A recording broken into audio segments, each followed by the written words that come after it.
Assalamualaikum warahmatullahi wabarakatuh. Shalom, Om Swastiastu, Namo Buddhaya, Salam Kebajikan, Rahayu. Terima kasih Bapak Ibu sudah hadir di Studio 1 Menara Kompas. Selamat datang di President Candidate Lecture. Mohon tepuk tangan yang meriah. Semoga semangat selalu di hari ini. Yang terhormat pengurus Pusat Perhimpunan Periset Indonesia PPI, pengurus wilayah PPI, dan Profesor Riset, serta hadirin sekalian. Saya Friska Clarissa sebagai host serta moderator dalam program ini, President Candidates Lecture. Program ini merupakan inisiasi Perhimpunan Periset Indonesia bersama dengan Tribun Network. Dalam program ini kita akan berbincang seputar gagasan serta aspirasi para tokoh bangsa yang tentunya akan maju sebagai bakal calon presiden dalam Pilpres 2024. Sebelum kita memulai program President Candidate Lecture, mari kita bersama-sama menyanyikan lagu kebangsaan Indonesia Raya. Hadirin kami mohon berdiri.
Hadirin kami silakan duduk kembali.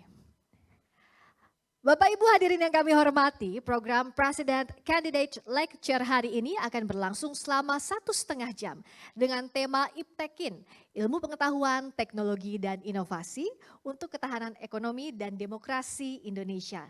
Program ini akan terbagi menjadi 3 segmen utama. Di antaranya segmen pertama merupakan penyampaian gagasan oleh bakal calon presiden tahun 2024.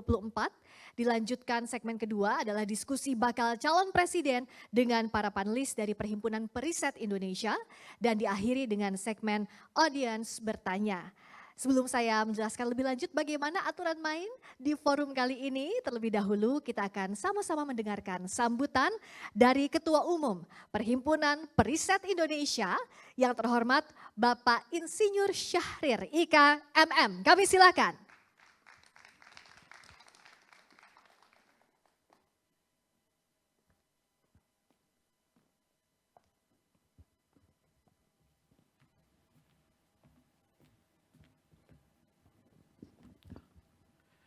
Bismillahirrahmanirrahim.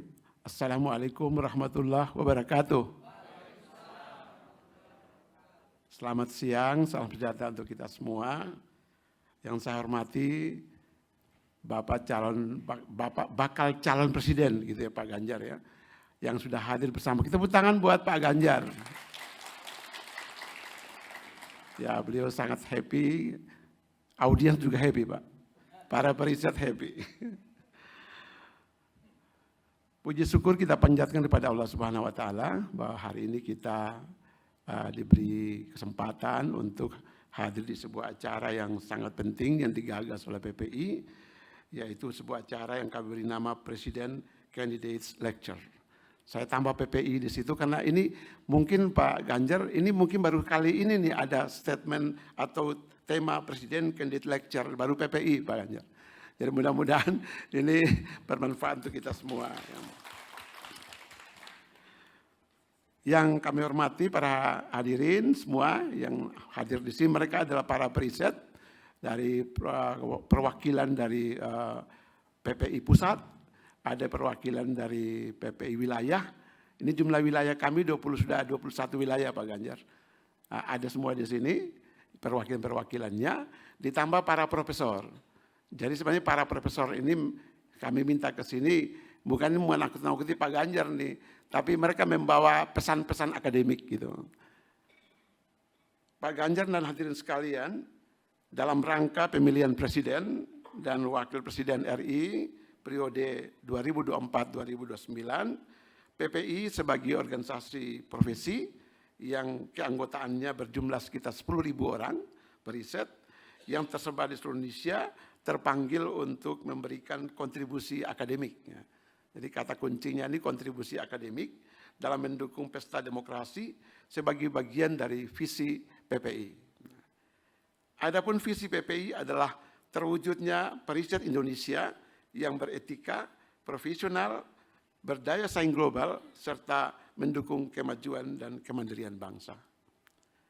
Sehubungan dengan hal tersebut, PPI memastikan bahwa semua periset anggota PPI adalah para ilmuwan yang kompeten di bidangnya untuk melakukan kerja-kerja riset dan inovasi secara profesional dan menjunjung tinggi etika profesi sehingga mampu membuat penelitian dan pengkajian secara objektif, independen, dan bermanfaat untuk memberi solusi terhadap problematika dan tantangan yang dihadapi masyarakat dan bangsa Indonesia. Sedangkan misi PPI, ini ada beberapa misi kami Pak, tapi saya sebut salah satunya, antara lain memberikan masukan kebijakan pembangunan nasional, pemerintah di bidang pengembangan dan diseminasi ilmu pengetahuan, teknologi, ekonomi, sosial, seni, dan budaya. Misi ini relevan dengan penyelenggaraan pemilihan presiden dan calon presiden Republik Indonesia. PPI ingin memastikan pemerintahan ke depan dapat memanfaatkan iptek dan inovasi, atau kita singkat iptekin, sebagai basis untuk perencanaan pembangunan dan basis untuk pembuatan kebijakan. PPI juga ingin memastikan para periset dapat diperankan sebagai backbone pembangunan di bidang iptekin. Oleh karena itu kami berharap penguatan peran periset dan penguatan entitas iptekin termasuk kelembagaan dan anggaran menjadi bagian dari visi dan misi calon presiden RI. Atas dasar pemikiran inilah PPI berinisiatif menyelenggarakan sebuah diskusi panel bersama para bakal calon presiden RI. Presiden Candidate Lecture PPI bertujuan untuk satu, mengetahui dan mendiskusikan visi, misi, dan strategi calon presiden RI.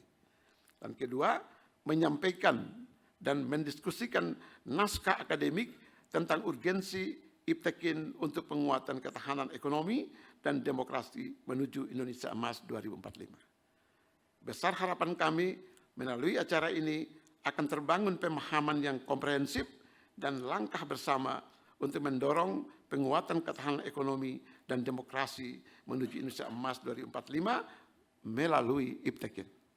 Demikian sambutan kami. Saya akhiri, wabillahi taufiq wal hidayah. Wassalamualaikum warahmatullahi wabarakatuh. Waalaikumsalam warahmatullahi wabarakatuh. Bapak Insinyur Syahrir IKMM, mohon untuk menuju ke kursi panelis. Karena Bapak Ibu, Ketua Umum PPI, Bapak Insinyur Syahrir IKMM, akan menjadi salah satu panelis yang membahas bidang ekonomi. Silakan Bapak. Berikutnya kami juga undang Profesor Dr. R. Siti Zuhro MA. Profesor Dr. R. Siti Zuhro MA akan menjadi panelis untuk mewakili pembahasan di bidang iptek. Silakan Prof. Siti Zuhro. Silakan menempati kursi di sebelah Pak Syahrir. Berikutnya kami juga undang panelis yang ketiga, Profesor Dr. Insinyur Bambang Subianto, MAGR.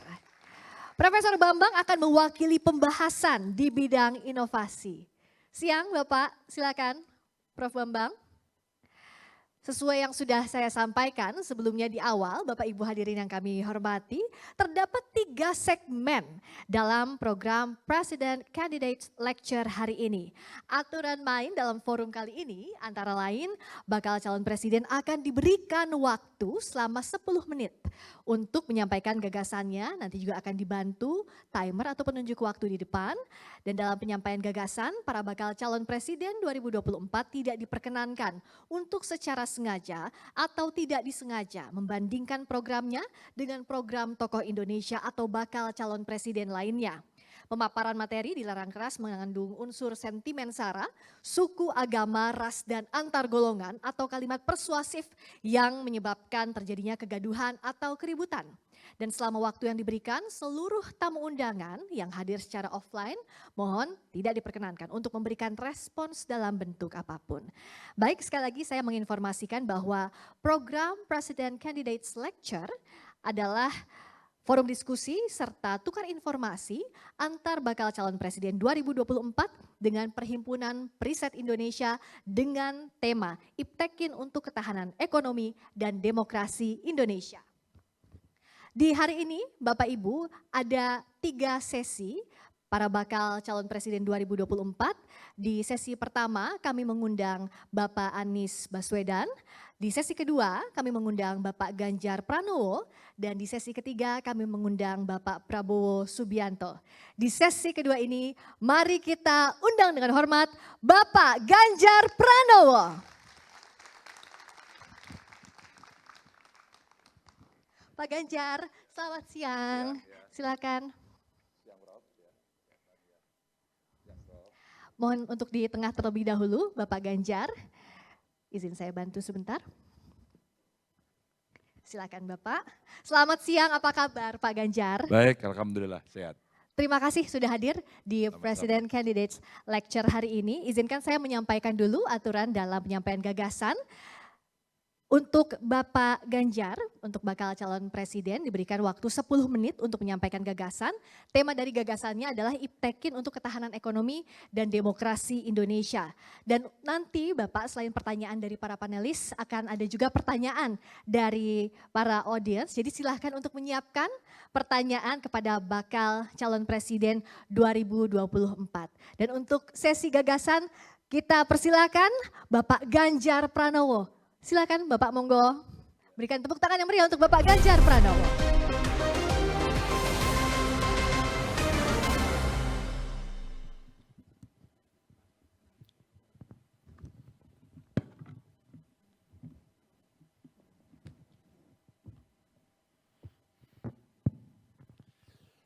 Assalamualaikum warahmatullahi wabarakatuh. Selamat siang, salam sejahtera untuk kita semua. Om Swastiastu, Namo Buddhaya, Rahayu. Para profesor dari PPI yang sangat saya hormati, para audiens, Mbak Friska terima kasih. Dan kami akan mencoba untuk menyampaikan menurut saya forum ini forum paling penting. Karena agak jarang orang bicara ini padahal ini sesuatu yang bisa menjadikan fundamen untuk kita membangun apapun dan menyelesaikan apapun. Saya punya beberapa uraian singkat, mudah-mudahan nanti akan bisa menjelaskan. Di layar bisa dilihat, lanjut. Jadi dari transformasi ini kita melihat dan memimpikan kondisi Indonesia dari zaman ke zaman, dari waktu ke waktu, dan tentu kita ingin ada kemajuan terus-menerus. Lanjut, dari sinilah ada sesuatu yang mesti kita perhatikan dan bicarakan dengan pasti. Sebelah kiri adalah kita ingin adanya dividen, demografi, dan betul-betul itu akan tercapai. GDP-nya kita bisa naik, pertumbuhan ekonominya bisa naik, pendapatan per kapita naik, zero poverty rate-nya juga bisa naik, tapi itu kalau sukses. Kalau tidak sukses kita akan menghadapi malapetaka demografi, middle income traps. Kalau itu terjadi, kita saya kira akan macet seperti beberapa contoh negara-negara yang gagal memanfaatkan bonus demografi. Tapi kalau kita lihat inovasi global kita lumayan naik. Tahun lalu kira-kira di angka 71, sekarang kita di angka 61. Innovation output-nya di angka 64. Dan kemudian human capital and research-nya di angka 85 dari 132 negara. Catatan kritis yang hari ini betul-betul mesti kita perhatikan. Lanjut. Maka Bapak Ibu sekalian, saya akan ajak Bapak Ibu untuk piknik. Kita kasih AI gambarnya. Lanjut. Bagaimana kemudian kita berdaulat ini? Bagaimana caranya kita mewujudkan? Tentu ekonomi sekarang menjadi isu yang paling penting dari seluruh persoalan yang muncul, baik yang dilakukan riset siapapun maupun pollster. Ketika ditanya problem ekonomi yang muncul. Maka saya akan memulai satu persatu, lanjut. Maka Bapak Ibu sekalian, aktor menjadi sesuatu yang paling penting. Siapa? Manusia. Kesehatan, pendidikan akan menjadi penting, maka stunting dari target-target yang sudah kita miliki akan kita turunkan, maka ini kewajiban kita. Caranya bagaimana? Peneliti punya. Tapi apakah dipakai atau tidak? Hari ini saya ingin memastikan saja bahwa berdasarkan riset dan data, maka kita akan bisa menggunakan itu. Lalu ketika mereka sudah baik, penurunan stuntingnya bagus, kenaikan PISA skornya baik, maka bagaimana agar mereka bisa lebih sejahtera? Pendidikan akan merubah itu. Kalau satu keluarga miskin, satu sarjana bisa difasilitasi negara, dia akan merubah nasib itu. Dan saya membayangkan kalau di Indonesia itu ada satu penerima Nobel saja yang kita siapkan agar kita punya satu pride sebagai bangsa bahwa kita bukan kaleng-kaleng. Bapak Ibu yang sangat saya hormati, ranking PISA kita yang rendah mesti digenjot. Lulusan pendidikan tinggi di Indonesia yang hanya 6,5% saya kira mesti ditambah. Ini problem yang mesti kita selesaikan, sementara bonus demografi membayangi kita. Dan tentu saja kalau dilihat dari jumlah riset perbandingan dengan Malaysia, ternyata kita jauh berkurang. Maka momen hari ini menjadi penting untuk mengingatkan kita semua betapa pentingnya itu. Lanjut. Bapak Ibu yang sangat saya hormati, yang berikutnya adalah kelembagaan. Bagaimana lembaganya menjadi transparan, bagaimana strategi dan kinerja yang dibangun untuk pengukuran yang jelas. Ya. Terus kemudian lembaga transparan ini tidak anti kritik. Tidak anti kritik karena kita harapkan riset ini menjadi sesuatu atau bahan yang bisa dijadikan dasar untuk orang melakukan evaluasi. Bukan cerita lampiran seperti nanti saya ceritakan. Dan tentu saja kolaborasi industri dan lembaga pendidikan atau riset, kami mengambil 3 pokok saja. Pangan, digital, dan energi. Pangannya bergizi, seimbang, kita bicara hulu sampai hilir, produktivitas, bagaimana cara mengelola, sampai kemudian pada hilirnya, ya peran negara. Menurut saya, pangan tidak boleh diliberalisasi. Digital, artificial intelligence yang bisa menyelesaikan banyak persoalan, termasuk mendigitalisasi pemerintahan untuk pelayanan publik, sehingga bisa mudah, murah, cepat. Pasti transparan nanti. Dan terakhir adalah transisi renewable energy, yang hari ini orang marah-marah karena polusi, dan kemudian kita kebingungan. Lah hasil risetnya udah banyak, kenapa tidak dipakai? Lanjut. Dan ini adalah perbandingan personil dan dana riset, kalau kita melihat dari Indonesia, kemudian Thailand, dan kemudian kita ambil Korea Selatan, ternyata ya kita memang butuh genjot. Maka ketika periset berkumpul hari ini, rasanya hari ini waktunya saya mendengarkan dari para periset apa yang mesti kita lakukan agar kita bisa melakukan lompatan dan membereskan persoalan dengan bonus demografi yang kita miliki.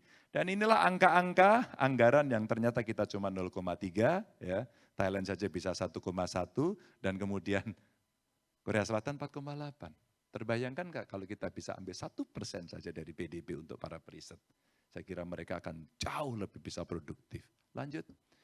Bapak Ibu, teman-teman, maka kalau kita dorong kebijakan ini, maka riset tidak lagi sebagai sebuah lampiran. Lanjut. Maka riset harus menjadi inisiator atau asal mula dari penyusunan regulasi. Maka naskah akademis di situ. Jangan sampai dibuat dulu aturannya, maka dipaksa orang untuk membuat. Maka sering tidak klop. Tapi apa persoalannya, apa hasil risetnya, baru dibuatkan kebijakan. Dan ini regulator yang didampingi oleh para periset. Maka hampir semua lembaga rasa-rasanya penting untuk menghadirkan para periset-periset handal kita. Termasuk hipotesis riset yang memang menantang, challenging, dan menyelesaikan persoalan-persoalan besar yang ada di tanah air. Dan tentu output riset ini dapat dipertanggungjawabkan secara saintifik, sehingga orang nanti tidak kira-kira. Lanjut. Bapak Ibu yang sangat saya hormati, life of researcher around the world. Ada yang risetnya nggak bagus kena hukuman. Tentu saya tidak sedang menakut-nakuti, tenang saja. Tenang, sabar, nggak apa-apa. Tapi ada juga yang konkret mengarahkan para periset untuk menyelesaikan persoalannya. Dan negara membiayai. Fokus. Dan ada yang pengen keluar, kemudian dia menjadi independen, dan dia berhasil di publik dalam pelayanan masyarakat karena risetnya. Lanjut. Maka Bapak Ibu, investasi tidak hanya melihat jumlah uang yang masuk, tapi output yang dihasilkan. Ini kita bisa lihat, contoh di hilirisasi industri, wajib riset dengan periset lokal untuk mencapai TKDN. Jadi kalau kita bicara kondisi kita seperti apa ya, TKDN-nya kurang berapa? Kenapa periset tidak diajak? Kenapa mereka tidak ditugaskan dengan target waktu dan volume tertentu sehingga mereka akan bisa menyelesaikan itu. Berikutnya lagi, ketika mereka sukses maka insentifnya bisa diberikan kepada periset. Pasti periset akan dengan semangat sekali. Karena dia akan menuju pada satu titik, satu idealita, dua insentif yang bisa diterima, dan itu sebuah penghormatan dan penghargaan. Berikutnya lagi, maka kalau itu dilakukan, IP right dari riset pasti naik, impact dari riset akan naik, budget riset naik, dan orang berbondong-bondong. Saya siap menjadi periset. Ini profesi yang terhormat, yang hebat, yang saya akan bisa mendapatkan itu. Berikutnya, maka Bapak Ibu setelah ini semua maka kita harapkan masuk pada hari ke sisi ekonomi. Satu, umpama nikel saja mendapatkan nilai tambah, itu hasilnya sangat luar biasa. Ya, 15 tahun nikel kita akan habis, kopi kita sebenarnya punya potensi yang sangat hebat. Ini contoh saja. Berikutnya kita akan lihat, hampir semua kehebatan-kehebatan kita itu kok belum menggunakan produk lokalnya. Ya. Industrialisasi sumber daya umpama, nikel itu diolah punya nilai tambah hasilnya luar biasa. Raw kopi, ya, ini di beberapa toko, ini saya sebutkan mereknya di sini, itu juga naiknya tinggi sekali dari sisi ekonomi. Bahkan ikan tenggiri itu hanya segera di packing aja hampir naik 100%. Betapa hebatnya. Lanjut. Maka teknologi-teknologi inilah yang sekarang kita harapkan bisa jalan. Bapak Ibu tahu enggak? Perusahaan kita yang berkelas dunia hanya satu, Pertamina saja. Pertamina saja. Maka kelihatan Taiwan ada 8, Korea Selatan ada, dan semua yang besar di Indonesia bukan milik kita. Maka periset kemudian dibutuhkan. Lanjut. Dan tentu saja inilah anak-anak kita yang hebat. Saya ambil 2 contoh ini. Mereka yang menemukan vaksin, ini ternyata anak-anak hebat. Kebetulan kami bertemu dengan mereka dan kami ngobrol. Betapa mereka mendapatkan penghargaan di banyak negara. Saya bilang, hari ini saatnya kamu pulang. Kamu pikirkan Republik, kamu bekerja di Republik, dan kamu bikin Republik ini bangga. Dan ini yang terjadi, tapi juga tidak hanya jago tandang yang ada di luar, tapi juga kita mesti jago kandang. Maka kelembagaannya siap, regulasi siap, dan infrastruktur risetnya juga berjalan. Lanjut. Maka Bapak Ibu, saya mengajak dari mimpi besar, kapan sebenarnya kita mau ke bulan? Kapan kita mau ke antariksa? Kapan kita mau menyelami dalamnya laut? Kita butuh para periset yang handal. Berikutnya, maka sebenarnya kalau kita sudah melihat kondisi ini, inilah satu misi, inilah satu visi yang kita cita-citakan dari para periset handal. Terima kasih. Wassalamualaikum warahmatullahi wabarakatuh. Waalaikumsalam warahmatullahi wabarakatuh. Terima kasih Bapak Ganjar Pranowo yang tadi berbagi pandangan, gagasan. Silakan Bapak untuk bergabung bersama dengan para panelis. Tadi sudah berbagi gagasan soal transformasi Iptekin menuju Indonesia Emas 2024. Berikutnya akan ada pertanyaan ini dari para panelis yang sudah siap dengan pilarnya masing-masing untuk mendalami gagasan dari Bapak Ganjar Pranowo. Akan ada 3 pertanyaan oleh masing-masing panelis yang akan menyampaikan 1 pertanyaan. Ada pilar iptek, pilar inovasi, dan pilar ekonomi. Mohon dirangkumkan dan diringkaskan oleh para panelis lalu ditanyakan kepada Bapak Ganjar Pranowo. Yang pertama kita akan mulai dari pilar inovasi. Nah, bicara soal inovasi ini bagaimana Baca Pres punya inovasi untuk menghadapi Indonesia Emas 2045. Ini akan didalami oleh Profesor Dr. Insinyur Bambang Subianto MAGR. Silakan Prof. Terima kasih Mbak Pris. Assalamualaikum warahmatullahi wabarakatuh. Selamat siang Mas Kandar. Ya tadi sebenarnya saya udah nggak perlu nanya, udah dijelasin semua tadi. Oh saya kan kisi-kisi kalau Prof Bambang lebih dalam lagi. Jadi gini Mas, ya tadi di Korea terus di China, di Jepang juga ya. Kayaknya inovasi itu menjadi tumpuan utama untuk pengembangan ekonominya. Sedangkan di tempat kita itu kayaknya innovation environment-nya masih lingkungan itu masih kurang gitu tadi. Nah itu terutama kalau inovasi yang setahu saya di Korea itu triple helix-nya berjalan.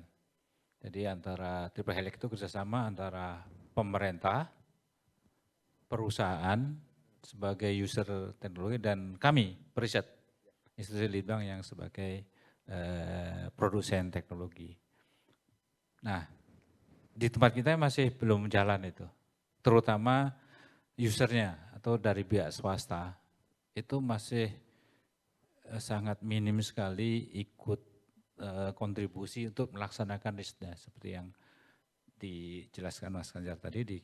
Kalau dilihat dari itu Korea kan itu sumbernya itu nggak salah itu semua dari swasta kan sekitar 80%. Nah setelah kalau seandainya panggil Mas saja Mas ya, Mas Ganjar jadi presiden itu strateginya gimana ya supaya para private sector atau swasta itu bisa meningkatkan kolaborasinya dengan lembaga litbang.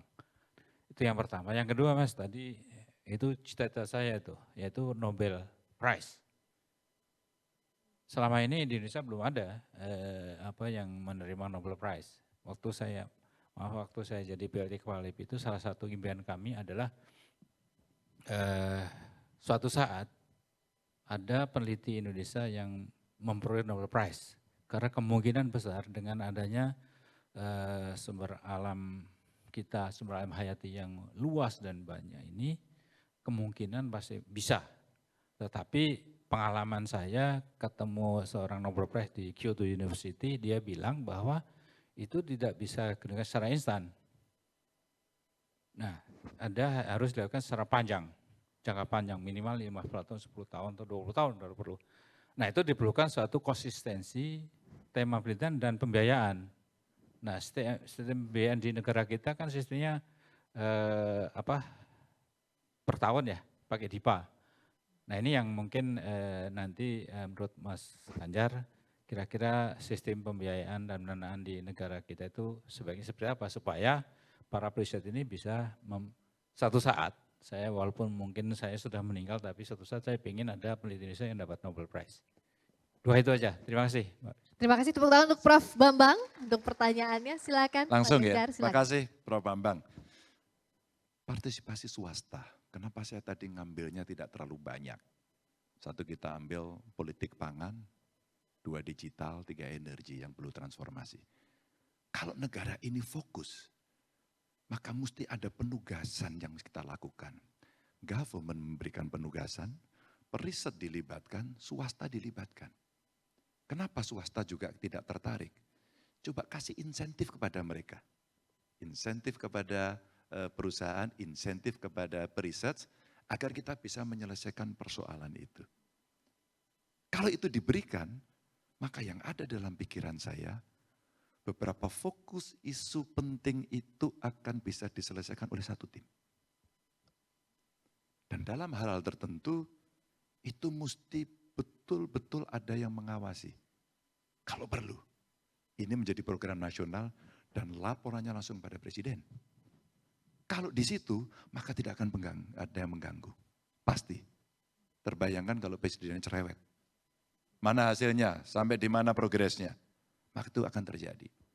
Sama, ini kaitannya dengan pertanyaan kedua. Pola penganggaran dan regulasi seperti apa? Maka selalu saya lihat dalam problem yang muncul pada 3 hal. Satu, regulasinya seperti apa, sistem kelembagaannya seperti apa, aktornya siapa. Kadang-kadang regulasi baik, lembaga dan sistemnya baik, tapi aktornya enggak baik. Dia tidak punya komitmen untuk melaksanakan itu. Di sektor apapun, macet. Maka butuh bulldozer untuk mendorong agar itu bisa berjalan. Pak, apa sulitnya sih Pak? Membuat sebuah aturan yang lebih adaptif pada perubahan yang ada. Sama Pak, kalaulah kemudian kita melihat cara penganggaran kita annual tahunan, dan kemudian pelaporannya tahunan, pada pekerjaannya kadang-kadang multi-years. Dan kadang-kadang dalam konteks riset itu kan ada yang sukses dan ada yang tidak. Tinggal kita meminta kepada para periset, tentu yang pasti punya pengalaman, punya kredibilitas yang tinggi, aturan yang bisa menyelamatkan mereka, memberikan ruang yang cukup bebas untuk mereka berinovasi seperti apa. Akhirnya nanti kan soal pertanggungjawabannya kan bisa kita rumuskan secara regulatif. BPK pun kalau itu menggunakan uang negara, dia akan punya metode audit khusus untuk riset atau hasil riset tertentu, apalagi kalau itu masuk dalam proyek strategis nasional. Maka tidak ada yang sulit. Anggaran yang selama ini tidak cukup, kan kita mesti mencari sumber-sumber yang lain agar bisa kreatif. Tax deduction umpama. Kalau perusahaan kemudian kita tugaskan, Pertamina, Anda saya tugaskan untuk melead as leader transisi energi. Ambil para periset. Perusahaan swasta dilibatkan, makin menjadi satu tim, dikasih ke pres. Akan selesai berapa lama? Dan bagaimana kemudian ini dilaksanakan? Mesti doable. Kalau ini tidak bisa dilaksanakan, tidak akan mungkin. Pak, kalau kita bersepakat, maka kita harus bicara tidak biasa-biasa saja.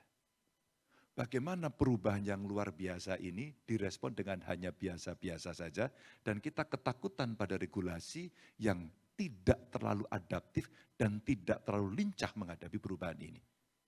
Dirubah Pak, kasih ruang, kasih target, kasih insentif. Masa kita tidak bisa?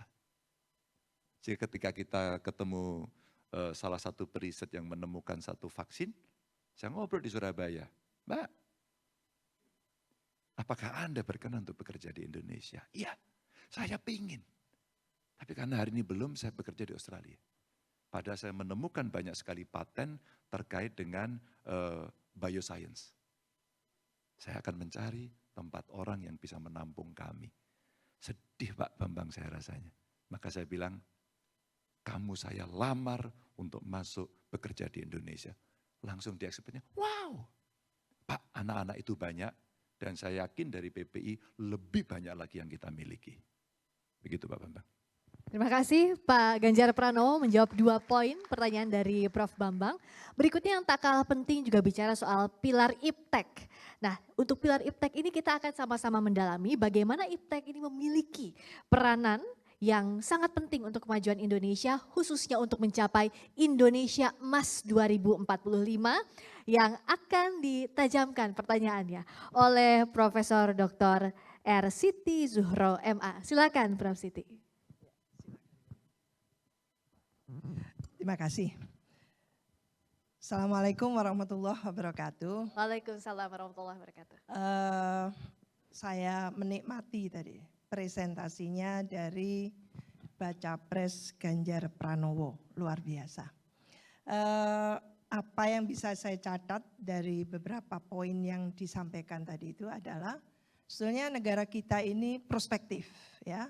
Baik dari sumber-sumber yang dimiliki maupun SDM-nya kan gitu. Dan tadi itu sudah sempat dikatakan tentang peran dari SDM dan aktor gitu ya. Dan di situ mulai saya rada agak sedih karena apa? Ternyata rentang waktu pendidikan manusia Indonesia, penduduk kita itu tidak banyak di perguruan tinggi, masih sekitar mungkin 5% lebih gitu ya.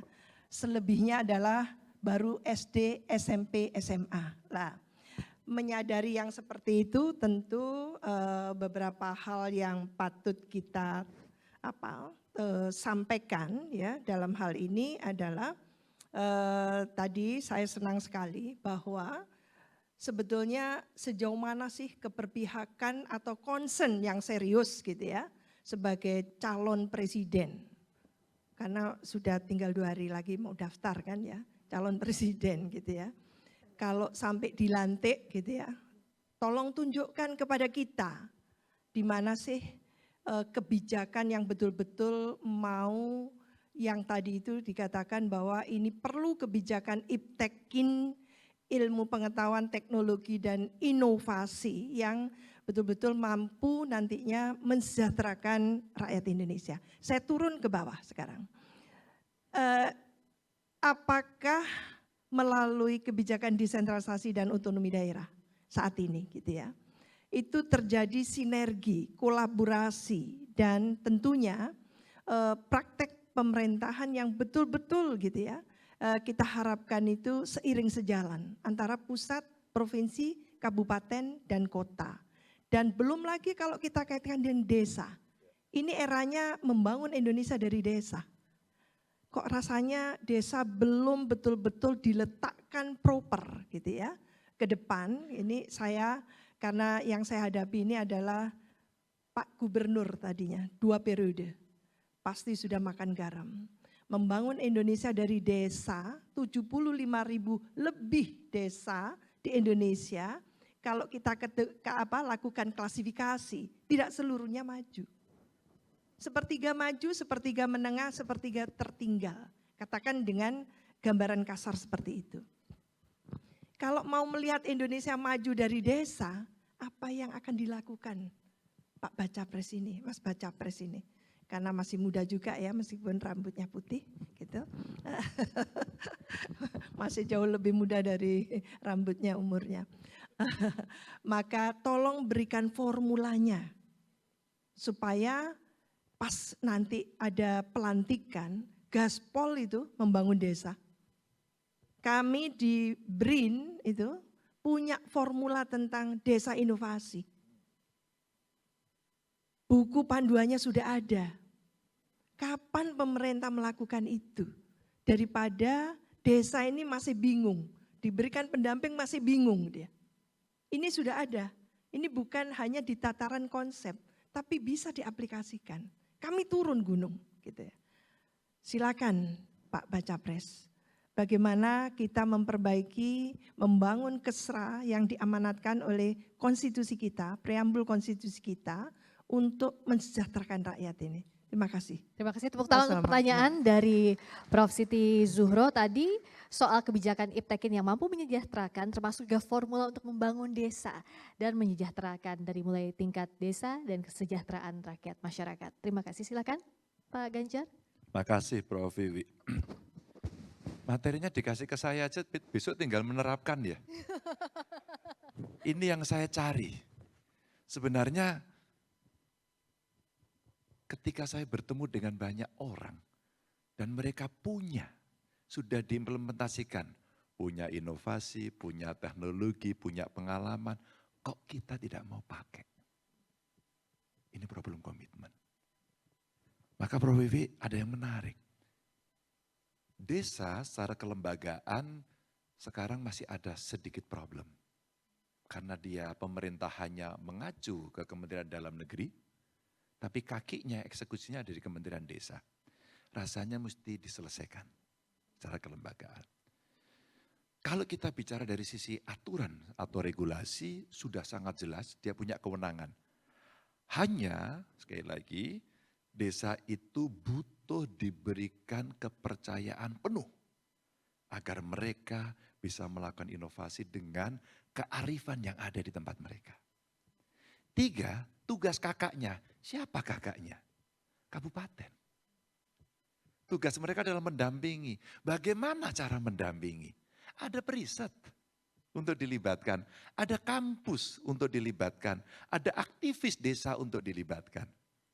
Kami menemukan beberapa desa ada inovasinya luar biasa, Prof. Pak Ganjar, kami sudah mendeklarasikan desa anti korupsi. Wow. Bagaimana cara kalian bekerja? Disebutkan satu persatu bagaimana governance dilakukan, bagaimana tata cara mengelola keuangan desa dilakukan, dan bagaimana dia mengajak partisipasi masyarakat untuk terlibat. Apa yang bisa kita lakukan? Simple saja. Itu praktek baik, diangkat, kemudian apa? Kita perintahkan untuk menjalankan ini. Kok gitu sulit ya?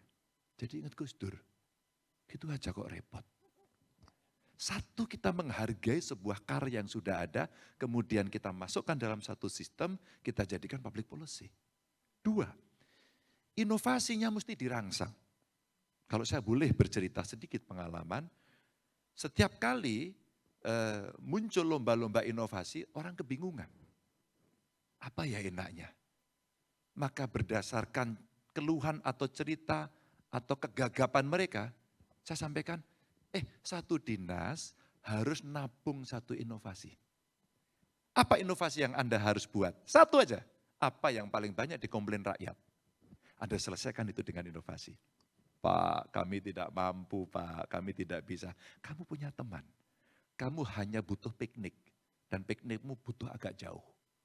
Kemana piknikmu? Kamu ketemu kampus, kamu ketemu periset, kamu bisa mengajak lembaga di luar pemerintah termasuk perusahaan. Dan kita mencoba melakukan penurunan stunting, kami coba kerjakan.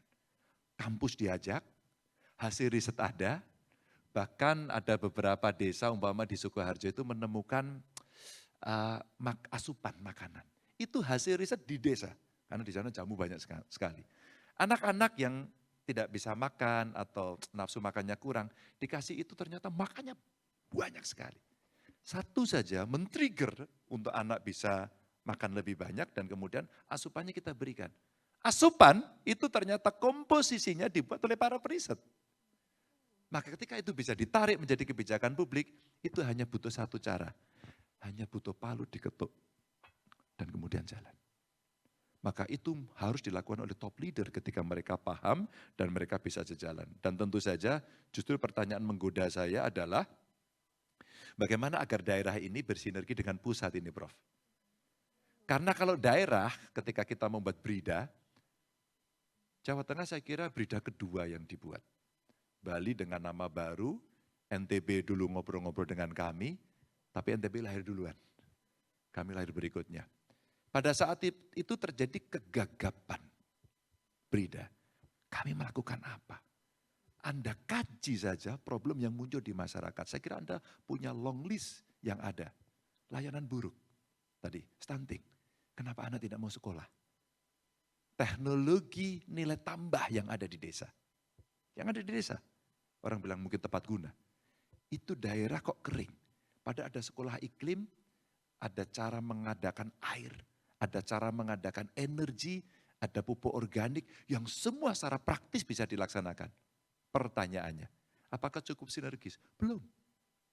Maka ketika belum saya membayangkan Indonesia yang gede itu, kita melakukan kebijakan yang asimetris. Asymmetrical inilah yang mesti kita lakukan dengan cara apa? Problem di tempatmu apa? Maka risetmu tentang itu dan kalau kamu tidak bisa, kamu minta tolong BRIN. Kita ajak perusahaan swasta untuk terlibat. Maka kemudian kolaborasi inilah yang bisa menyelesaikan persoalanmu. Maka dalam paparan saya katakan mesti fokus dan dikawal. Insentif kemudian diberikan. Kira-kira seperti itu yang bisa dilakukan. Tapi ini tidak akan bisa jalan kalau kemudian long list riset itu tidak bisa dilihat, tidak bisa dibaca, dan tidak bisa sampai kepada pengambil keputusan. Dan kalau sudah sampai, harus tidak ragu untuk melaksanakan itu. Gitu, Prof. Tepuk tangan untuk Bapak Ganjar Pranowo, tadi sudut pandang dari pilar IPTEK. Berikutnya kita ke pilar ekonomi. Kita akan sama-sama bagaimana menggali lebih dalam apa yang harus disiapkan. Terutama untuk mempersiapkan Indonesia Emas 2045. Ini akan ditekankan lagi oleh Insinyur Syahrir Ika MM. Silakan Pak Syahrir. Baik, makasih. Assalamualaikum warahmatullahi wabarakatuh. Waalaikumsalam. Ya, menarik ini Pak Ganjar ya. Jadi tadi data itu saya juga sudah familiar data itu kan saya kerja di BKF, ya, Badan Kebijakan Fiskal kira-kira 30 tahun ya. Saya menemukan ini kira-kira beberapa persoalan yang mau saya info ke Bapak ya. Satu, data menunjukkan bahwa indeks pembangunan manusia, ini pasti Pak Ganjar hafal nih ya, IPM ya, atau Human Development Index, itu di daerah yang kaya sumber daya alam, IPM-nya rendah, betul ya Pak Ganjar ya? Ya betul. Oke. Ini ada masalah ya, kenapa ya? Jadi seperti itu fenomenanya. Sebaliknya daerah yang ya mungkin sebagian besar ya, sumber daya alamnya itu kita sebut ya kurang terlalu besar ya, tetapi mereka mampu ya untuk melakukan sesuatu sehingga itu bisa membuat kinerja mereka lebih baik ya. Ini pasti ada satu hal yang perlu dicari oleh pemerintah, akar masalahnya apa gitu. Dan tentu ya kami dari periset tentu bisa ditunjuk oleh Pak Ganjar apabila Bapak sebagai nanti yang terpilih untuk melakukan pendalaman atau assessment terhadap persoalan ini. Nah, itu fakta satu Pak. Nah, fakta yang kedua, 99% daripada unit usaha di Indonesia adalah UMKM. Saya punya data, hanya 5.600 usaha itu yang namanya usaha besar. Saya hafal angkanya itu, 5.600. Walaupun data ini juga kita belum tentu benar juga Pak Ganjar ya. Ini datang dari mana, ini juga PR buat kita ya tuh. 5.600 usaha besar Pak.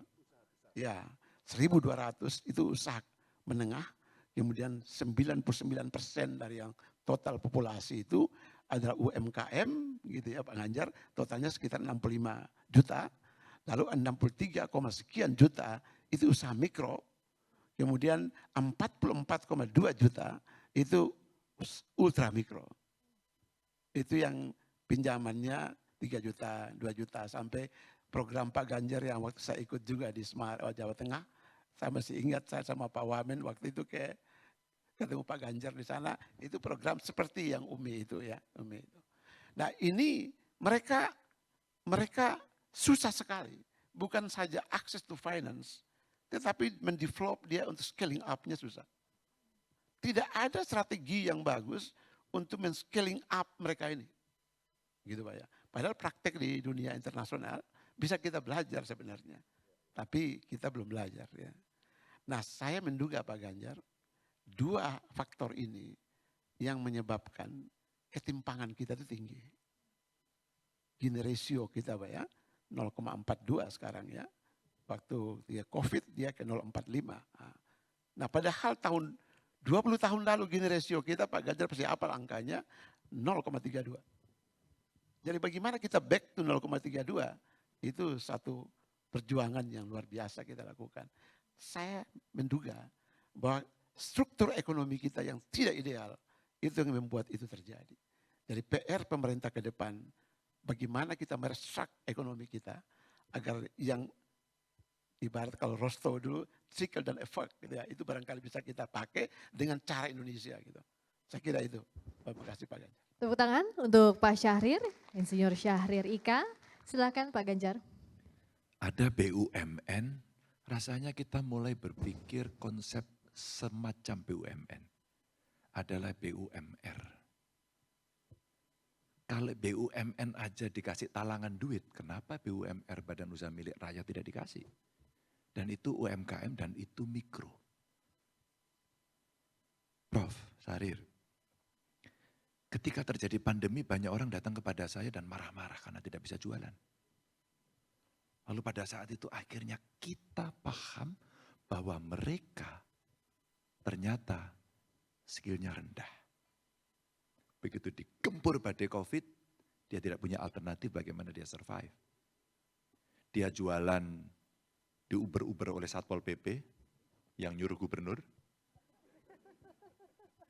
Gubernurnya dibully Mbak, dan kemudian gubernur tidak punya solusi. Maka yang bisa dilakukan adalah harus digeser ke era kekinian. Ibu-ibu, karena paling banyak ibu-ibu. Bapak-bapak, Anda harus jualan ke dunia digital. Pak, kami tidak bisa, Pak. Begitu katanya. Oke, kalau gitu kamu saya latih. Maka fasilitasi pemerintah dilakukan. Pada saat itu, Prof, saya tidak bisa melakukan seketika karena apa? Karena kawan-kawan saja untuk bergerak, mereka mengatakan, Pak, anggarannya tidak ada. Karena itu dilakukan dalam situasi yang kritis, maaf, artinya kejadiannya tiba-tiba, dan kita harus mengambil sikap. Yang ada di kepala saya adalah sumber daya keuangan pembiayaan yang non-APBD. Muncullah kemudian CSR, muncullah kemudian Basnas, muncullah orang-orang baik dengan value, nilai yang kuat sekali soal kemanusiaan. Siapa mereka? Para filantrop. Setelah itu cukup? Tidak, Bro. Begitu ini saya kemukakan ke publik, saya mau melakukan statement langsung, saya mau melakukan pelatihan upskilling kepada mereka. Siapa yang mau bantu? Bantu semua. Jadi warga kita itu sebenarnya punya nilai kemanusiaan yang adil dan beradab itu tinggi. Hanya bagaimana kita mendorong mereka untuk bisa berjalan. Dan akhirnya kita senang. Pemerintah mengambil kebijakan cukup bagus kok. 40% dari APBN dan APBD mesti dibelanjakan kepada UMKM. Maaf kalau saya sedikit cerita agak teknis, maaf. Yang bisa dilakukan adalah dipaksa, Prof. Kenapa kita paksa? Bank saat itu saya paksa, karena waktu itu saya owner dari salah satu bank. Dulu, karena udah pensiun gak owner lagi, dari Bank Jateng. Apa yang kemudian dipersoalkan oleh masyarakat, Pak suku bunganya terlalu tinggi, 12% kami gak sanggup. Kami undang kampus. Waktu itu saya lupa nama Pak Sari, harusnya saya undang Pak Sari ya. Saya undang kampus, saya undang konsultan, ketemu Bank Jateng, saya perintahkan kaji ini, riset ini. Pak, temuannya luar biasa. Pak Ganjar, suku bunganya bisa kita turunkan. Saya minta serendah-rendahnya, nemu angka 6%, Pak. Tapi Pak, kalau kita ambil aman, maka 7%, Pak. Oke. Petunjuk Pak Gubernur, 7%. Konsultasi dengan OJK, bisa dilakukan. Maka kemudian kita dorong kebijakan itu cepat-cepat Pak. Sehingga ekonomi kecil dan mikro bisa recover karena kita bantu. Termasuk pembiayaan ibu-ibu yang jualan di pasar. Suku bunganya Pak, 2% Pak. Duitnya dari mana? Ternyata ada orang baik yang mau naruh uang dan dia bilang, Pak saya nggak perlu dapat bunga, tapi tolong diputar untuk masyarakat kecil. Wow, saya baru tahu juga ternyata itu ada. Maka menjawab tadi, bagaimana kita melakukan, kita paksa mereka. Akhirnya kami ketemu anak-anak muda, Pak Ganjar, kita buat co-work aja Pak di situ Pak, co-working space. Siapa yang bisa ngelola? Teman-teman kami tidak terlalu cakap untuk mengelola itu. Maka dengan keputusan gubernur, saya minta swasta, Pak Bambang tadi bicara swasta Pak Sarir, untuk mereka terlibat, ikut mendesain, ikut mengoperate situ, dan mereka membuat cara gaya mereka, event. Akhirnya dikasih nama, udah bro kamu kasih nama sendiri, muncul namanya Heterospace, udah di Google. Dan kemudian Heterospace ini mengundang ahli manajemen, pemasaran, packaging, digital online, semuanya ini dia undang. Kemudian mereka dilatih. Pak, tiba-tiba ibu-ibu ini yang jualan, kita kurasi produk UMKM-nya Pak. Terus kemudian kita jualan. Saya terganggu dengan situasi itu, gimana cara kita mempromot mereka? Ada orang colek saya, ada loh Pak cara pertama, follower Bapak sudah 4 juta loh Pak.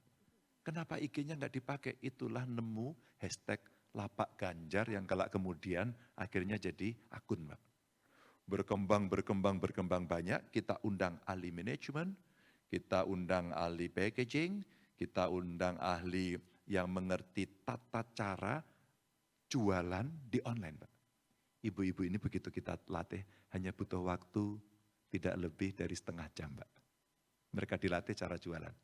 Setelah itu mereka menikmati, setelah itu ada pembeli tiba-tiba, dan kadang-kadang ya harus ada eager dari kita untuk membantu mereka. Nah, saya menyediakan diri untuk menjadi penjual mereka. Maka kita buat event, kita beli, dan akhirnya 40% anggaran itu kita paksa untuk masuk ke sana, dan mereka Pak punya problem legal aspek. Dia punya problem nggak punya NPWP, kita kasih kertas saja, kamu isi saya bantu, kamu masuk e-katalog lokal, dan kami menjadi off-taker-nya Pak. Maka mereka kemudian maju berlomba-lomba, dan saya bayangkan, ya kelas itu bisa dilakukan kok. Kenapa kemudian yang lain tidak bisa? Maka insentif terhadap badan usaha milik rakyat itu perlu dan kita harus mempertimbangkan itu. Pak, kalau mereka tidak mendapatkan insentif, mereka akan kalah bersaing dengan siapapun. Begitu. Terima kasih Pak Ganjar Pranowo. Itu tadi sudah berbagi 3 pertanyaan. 3 jawaban dari 3 pertanyaan soal pilar ekonomi, lalu juga inovasi dan iptek. Berikutnya kami buka sesi tanya jawab dengan audiens. Mohon nanti audiens yang bertanya untuk memperkenalkan diri, diawali dengan nama, dilanjutkan dengan asal PPI. Silakan. Terima kasih. Assalamualaikum warahmatullahi wabarakatuh. Waalaikumsalam warahmatullahi wabarakatuh. Saya Denny dari perwakilan dari Perhimpunan Periset Indonesia Provinsi Banten, Pak Ganjar. Baik, sebagaimana kita ketahui, realitas membuktikan bahwa keberhasilan negara tadi ya, seperti yang dibahas oleh para panelis, dalam pembangunan sosial, ekonomi, dan politik itu tidak lepas dari dukungan yang namanya iptekin tadi. Dan sehubungan dengan hal ini, Indonesia sendiri telah melakukan langkah fundamental ya dalam pembentukan Badan Riset dan Inovasi Nasional atau kita kenal dengan BRIN tadi, yang merupakan penggabungan dari lembaga-lembaga riset seperti BPPT, LIPI, LAPAN, BATAN, dan lembaga riset lainnya yang di bawah kementerian. Pertanyaan saya, bagaimana Bapak menyikapi upaya yang telah dilakukan oleh pemerintah dan DPR RI tadi terkait dengan pembentukan BRIN tersebut? Pertanyaan kedua Pak Ganjar, tadi saya tertarik sekali dengan paparan Bapak terkait hilirisasi industri yang melibatkan periset. Kalau boleh di-spill sedikit dong Pak, kira-kira bagaimana bentuk regulasinya tadi biar para periset ini semakin semangat. Mungkin itu saja pertanyaan dari kami. Terima kasih. Assalamualaikum warahmatullahi wabarakatuh. Waalaikumsalam warahmatullahi wabarakatuh. Terima kasih Mas Denny. Untuk pertanyaan kedua silakan. Ya, Ibu. Mohon sebutkan nama dan asal dari PPI mana. Assalamualaikum warahmatullahi wabarakatuh. Waalaikumsalam warahmatullahi wabarakatuh. Saya Eni Sudarmanowati, Dewan Pakar PPI, Perhimpunan Periset Indonesia. Selamat siang Pak Ganjar. Pertanyaan saya akan menambahi yang tadi sudah ditanyakan oleh para panelis, dan ada beberapa jawaban dari Pak Ganjar sudah mengait. Tapi saya akan lebih spesifik. Kita semua tahu, Pak Ganjar pasti tahu dan semua yang hadir di sini juga tahu bahwa Indonesia betapa dilimpahi natural resources. Dan kekayaan alam itu kita ternyata juga yang nomor 2 di dunia setelah Brasil untuk daratan. Tapi nomor 1 apabila itu daratan dan lautan di dunia. Di satu sisi kita berpacu dengan kepunahan sebelum kita memanfaatkan untuk kesejahteraan dan ekonomi Indonesia. Juga karena kita banyak resources tadi, pasti banyak juga waste atau limbahnya. Nah, saya ingin mendapat pandangan Pak Ganjar sebagai bacapres dan nanti apabila terpilih sebagai presiden, bukan hanya pandangan, tapi juga langkah-langkah yang terkait dengan circular bioeconomy. Yang sekarang hot issues, jadi tren di mana-mana. Dunia, PBB, ya United Nations banyak rapat-rapat terkait itu. Bukan hanya circular economy, tapi saya mau lebih spesifik tentang circular bioeconomy. Ya, jadi dan langkah-langkah yang saya inginkan dari Bapak yang tentu saja terkait dengan Iptekin. Tadi saya senang Pak Ganjar sudah menyebutkan tentang nanti akan ditugasi swasta atau industri. Tadi misalnya Pertamina, kamu melakukan ini. Nah, bagaimana Bapak merealisasikan yang tadi Bapak sampaikan? Terima kasih. Wassalamualaikum warahmatullahi wabarakatuh. Waalaikumsalam warahmatullahi wabarakatuh. Terima kasih Prof. Eni. Tadi ada pertanyaan dari Dr. Denny. Kalau Dr. Denny bagaimana menyikapi upaya yang dilakukan pemerintah dan DPR terkait pembentukan BRIN.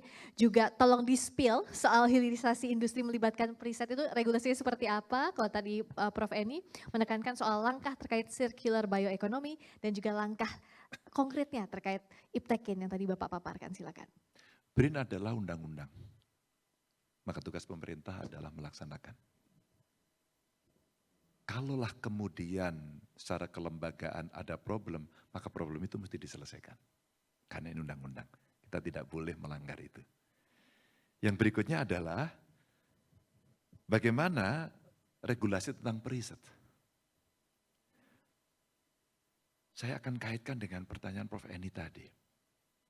Saya belum banyak melihat penugasan kepada para periset, perguruan tinggi, institusi, atau company. Saya belum banyak melihat. Kita mau bicara apa?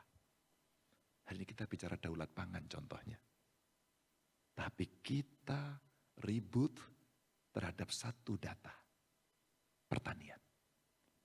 Sehingga karena satu data itu tidak pernah lahir, yang terjadi adalah berapa sebenarnya produktivitas kita, berapa cadangan kita, berapa kebutuhan kita. Sehingga pada akhirnya orang berdebat panjang, impor atau tidak impor. Pertanyaannya, kenapa tidak ada yang menugaskan itu? Kenapa ketika perpresnya sudah ada, satu data Indonesianya nggak jadi-jadi?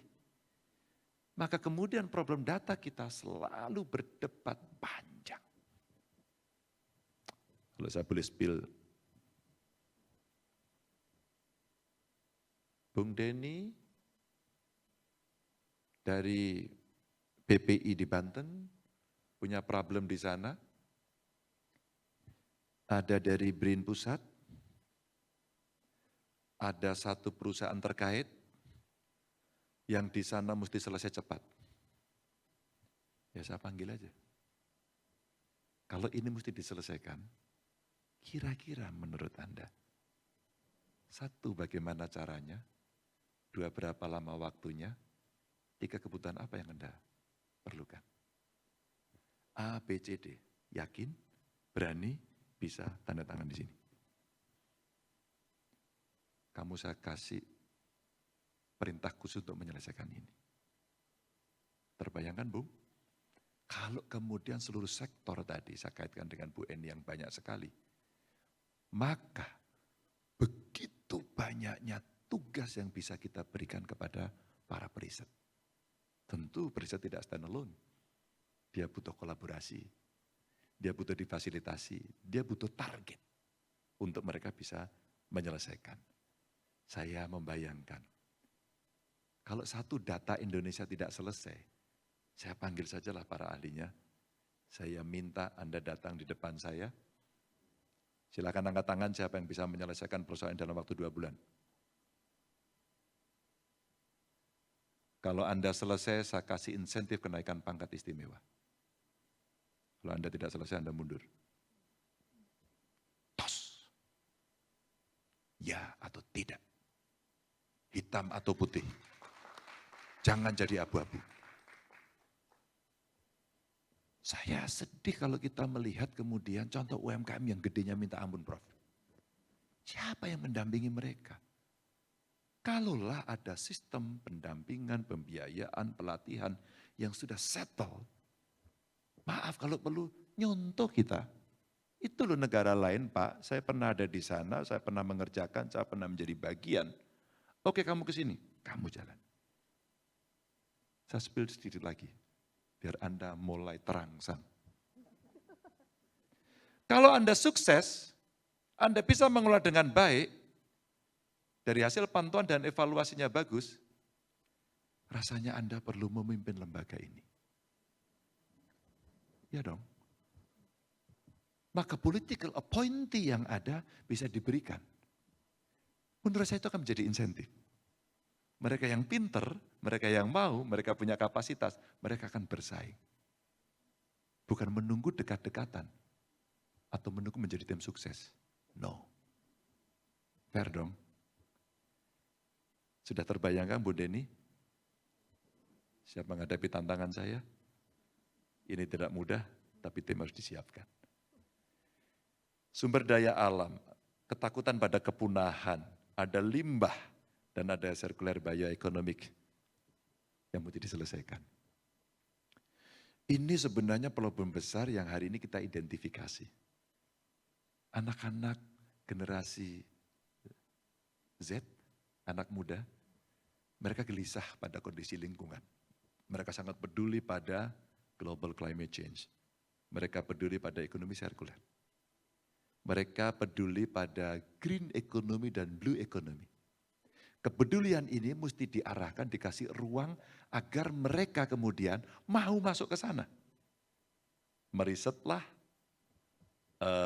pedulilah, aksilah mereka, mengajak kawan-kawannya, dan kemudian ada hasil yang bagus.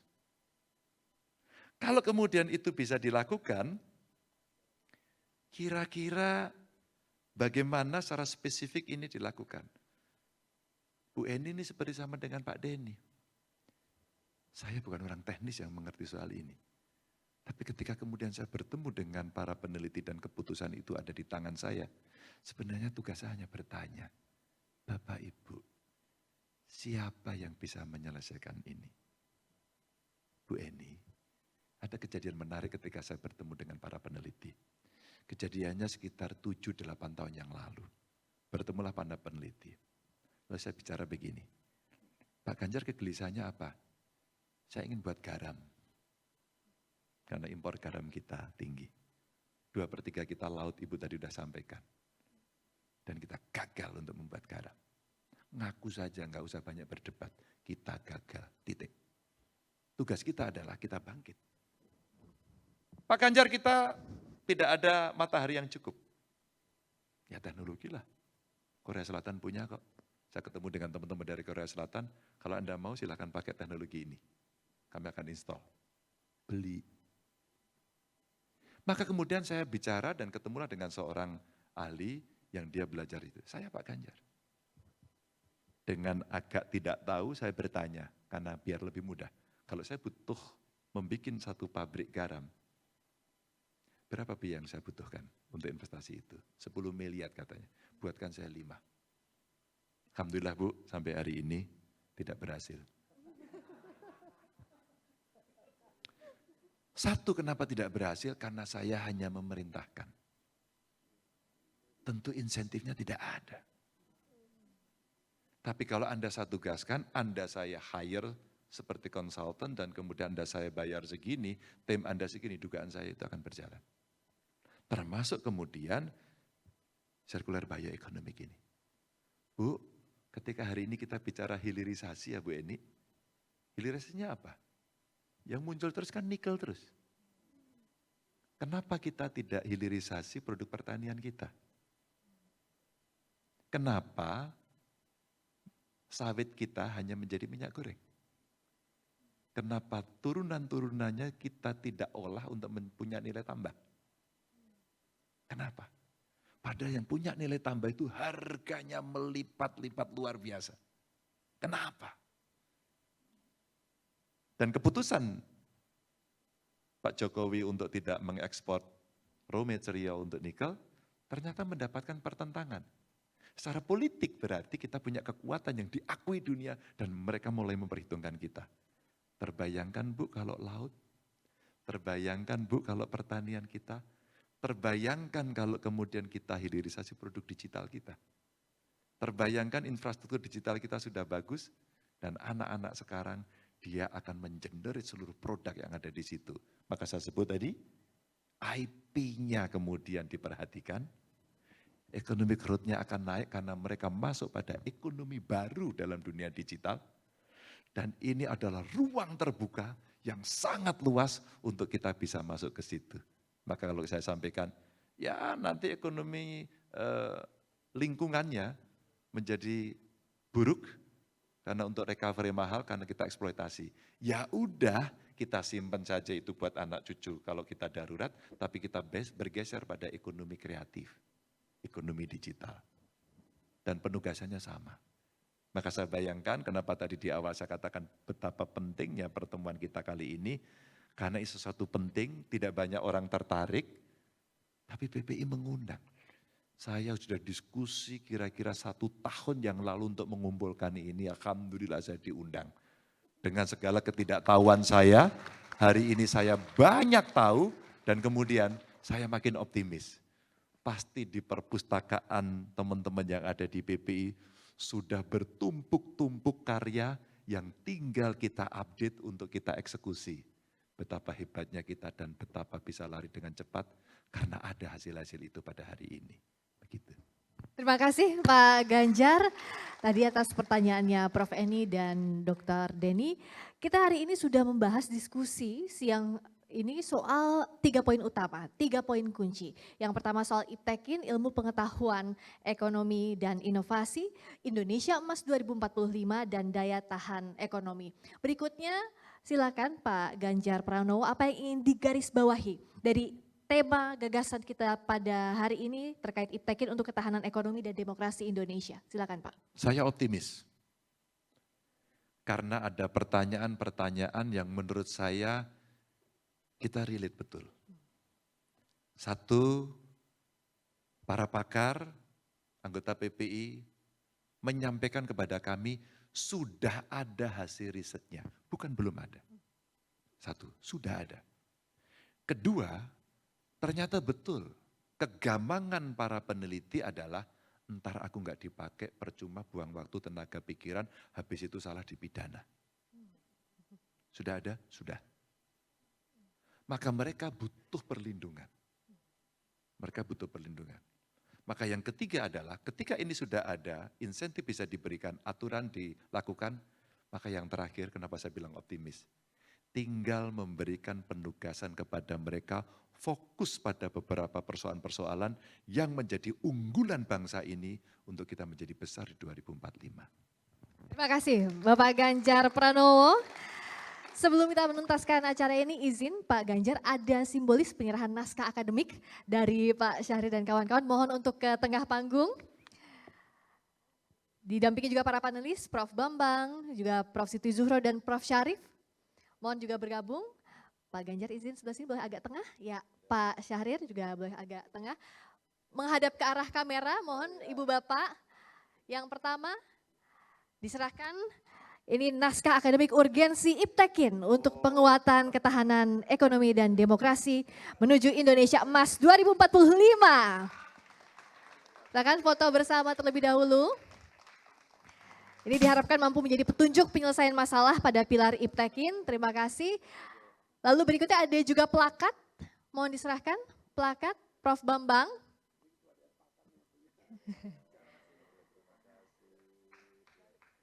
Mohon dilihatkan ke arah kamera. Tepuk tangan, ini adalah plakat dari Perhimpunan Periset Indonesia.